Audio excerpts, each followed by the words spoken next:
जय श्री राधे कृष्णा।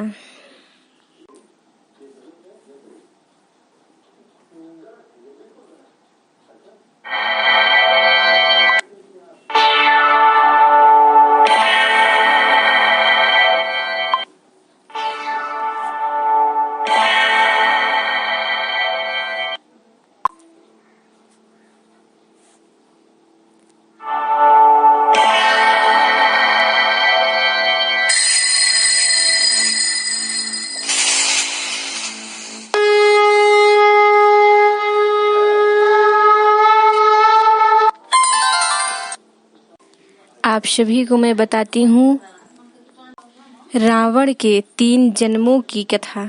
जरूर सुनिए अच्छे से। राधे राधे।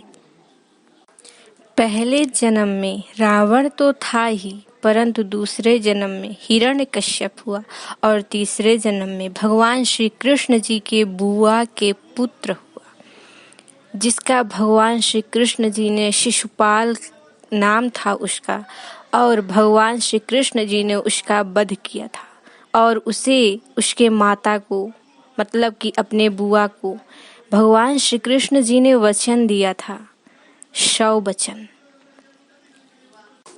इस कथा को महापुराण के 7वें अध्याय में प्रथम स्कंद में मिलता है। तो आइए इस कथा को सुनते हैं। और नारद मुनि जी और युधिष्ठिर कुछ बातों का संवाद किए हैं। पूर्व काल में बैकुंठ धाम में भगवान के पास कुछ भगवान संवाद करने के लिए पधारे हुए थे। तो उसी समय ब्रह्मा के पुत्रों सनकादि ऋषियों ने तीनों लोकों में स्वच्छंद करते हुए बैकुंठ धाम जा पहुँचे। और ये जो ब्रह्मा पुत्र थे बहुत प्राचीन थे, बहुत होशियार थे। इनकी उम्र ऐसे लगती थी कि ये 5-6 वर्ष के हैं और ये निवस्त्र रहा करते थे। और ऐसी स्थिति में जब वो बैकुंठ धाम पहुँचे तो बैकुंठ के द्वारपालों ने उन्हें साधारण बालक समझकर उन्हें मना कर दिया भगवान से मिलने के लिए। तब उन्होंने सभी क्रोधित हो गए। तब उन्होंने सभी मिलकर उन द्वारपालों को शापित कर दिया उसी वक्त कि मूर्खों, भगवान विष्णु के चरण तो रजोगुण तमोगुण से परिपूर्ण हैं, विस्तृत हैं। तो इसलिए तुम लोग यहाँ के द्वारपाल नहीं बन सकते हो, तुम जाकर असुर लोक में जन्म लोगे। तो इस प्रकार श्राप देते ही जब उन्होंने दोनों द्वारपालों ने जब बैकुंठ से नीचे की ओर गिरने लगे तब उन महात्माओं ने कहा कि तुम 3 जन्मों के इस श्राप को भोग कर फिर तुम इसी बैकुंठ धाम पर अपना द्वारपाल का कर्तव्य निभाओगे। उसके बाद जब उन्होंने श्रापित हो गए थे तब भगवान विष्णु के द्वारपाल जो थे वो 3 बार असुर कुल में जन्म लिए। वो द्वारपालों का नाम जय और विजय था। ये दोनों द्वितीय के पुत्र हुए थे। बड़े का नाम हिरण्यकश्यप था और दूसरे का नाम हिरण्याक्ष था। तब भगवान विष्णु जी ने नरसिंह का अवतार रख के हिरण्यकश्यप का वध किया था, क्योंकि भगवान विष्णु को वो भगवान नहीं मानता था, स्वयं को भगवान समझता था। और पृथ्वी का उद्धार करने के समय वराह अवतार रख के हिरण्याक्ष का वध किए थे। इन दोनों का मृत्यु भगवान विष्णु जी के उसमें हुआ, फिर भी ये दोनों भगवान विष्णु को नहीं समझ सके। इसीलिए उसके बाद फिर उन्हें राक्षस योनि में फिर जन्म लेना पड़ा। तब ये दोनों विश्रवा मुनि के कैकसी गर्भ से ये दोनों राक्षसों के रूप में जन्म लिए और इनका नाम था रावण और कुंभकर्ण, जिसे भगवान विष्णु जी के अवतार राम प्रभु श्री राम जी इन दोनों का वध किए थे। फिर भी वो भगवान विष्णु का स्वरूप नहीं समझ पाए। तब उन्होंने तीसरी बार जब जन्म लिए, द्वापर युग में चेदिराज के पुत्र के रूप में जन्म लेना पड़ा, जिनका पहले का नाम शिशुपाल और दूसरे का नाम दंतवक्र था। भगवान श्री कृष्ण जी के बुआ सुत्सवा का वो शिशुपाल पुत्र था, जिन्होंने भगवान श्री कृष्ण जी ने वचन दिया था। पूर्व जन्म में शिशुपाल रावण था। उसके बाद जब शिशुपाल रूप में जन्म लिया, तब भगवान विष्णु कृष्ण जी से इतना उसका वैर था कि उठते बैठते सोते जाते हमेशा भगवान श्री कृष्ण के बुरे नेचरों से देखता था, सोचता था।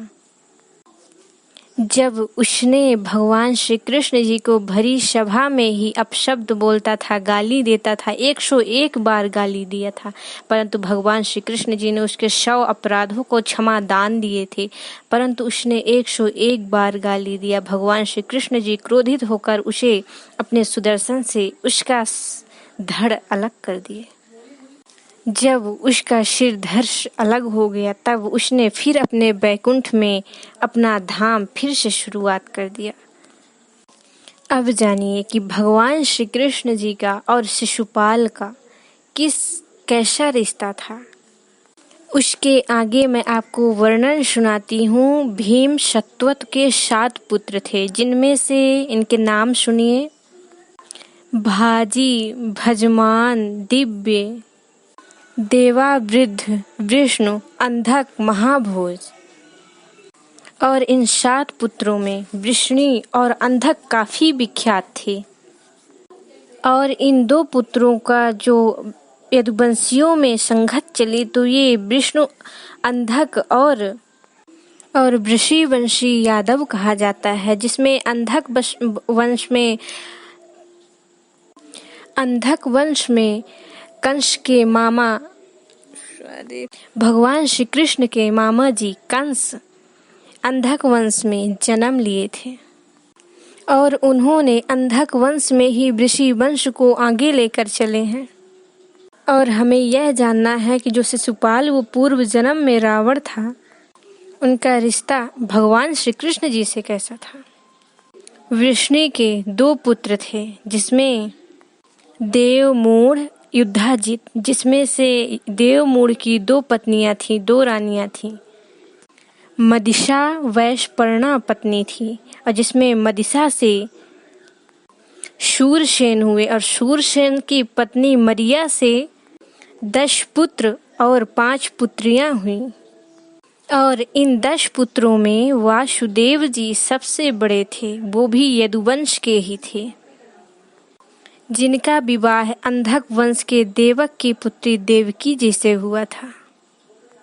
और इसी वासुदेव की पत्नी देवकी के गर्भ से भगवान श्री कृष्ण जी ने जन्म लिया। इन्हीं 10 पुत्रों में से शूरसेन की 5 पुत्रियां भी थीं, जिनमें से पृथा, जिनका नाम कुंती था, और श्रुतदेवा, श्रुतकीर्ति, श्रुतश्रवा और राजाधिदेवी था। और जिनका नाम पृथा मतलब कि कुंती था, उनका विवाह पांडु से हुआ था, जिनके पुत्र युधिष्ठिर, अर्जुन, भीम हैं। और शूरसेन की कन्या जो श्रुतश्रवा थी, उनका विवाह चेदिराज दमघोष से हुआ था, जिनसे शिशुपाल का जन्म हुआ। तो इतनी जानकारी आप जान गए, तो उसके आगे ये जानिए कि नंद बाबा की क्या दशा, क्या स्थिति, कहाँ जन्म हुआ और उन्हें कहाँ पाला पोसा गया। भगवान श्री कृष्ण जैसे यदुवंश के हैं, तो क्या वो भी यदुवंश के हैं या नहीं। आप सभी तो जानते हैं कि जन्म देने वाली माता देवकी जी थी भगवान श्री कृष्ण जी को, और पालन पोषण करने वाली माता यशोदा नंद बाबा जी थे। कई लोगों को भ्रम है कि भगवान श्री कृष्ण जी का जन्म क्षत्रिय कुल में हुआ था और लालन पालन यदुवंश में हुआ था, और क्षत्रियों में चंद्रवंशी वासुदेव जी भी थे। और नंद बाबा जी भी थे। जैसा कि पहले मैं बताई हूँ कि देवमूढ़ की 2 पत्नियां थी, मदिशा और वैशपर्णा थी। देवमूढ़ की पहली पत्नी मदिशा से शूरसेन हुए, जिसमें दूसरी पत्नी देवमूढ़ की वैशपर्णा से पारजन्य हुए और इन्हीं पारजन्य के 9 पुत्र कुल हुए। तो इसमें नंद बाबा जी भी थे, जिसमें शूरसेन और पारजन्य ये सगे भाई थे। जिसमें एक भाई शूरसेन के वासुदेव जी हुए और एक भाई पारजन्य के नंद बाबा जी हुए। तो इस प्रकार के रिश्ते में ये दोनों वासुदेव जी और नंद बाबा जी दोनों भाई हुए, भाई थे। तो उनका परिवार एक ही हुआ।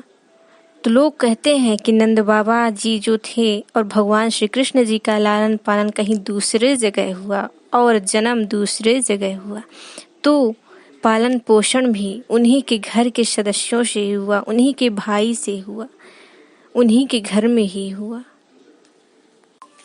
तो उनका जन्म भी यादव कुल में हुआ और उनका लालन पालन भी यादव कुल में ही हुआ। आप सभी समझ गए होंगे। तो इस प्रकार से ये सारी घटनाएं थी।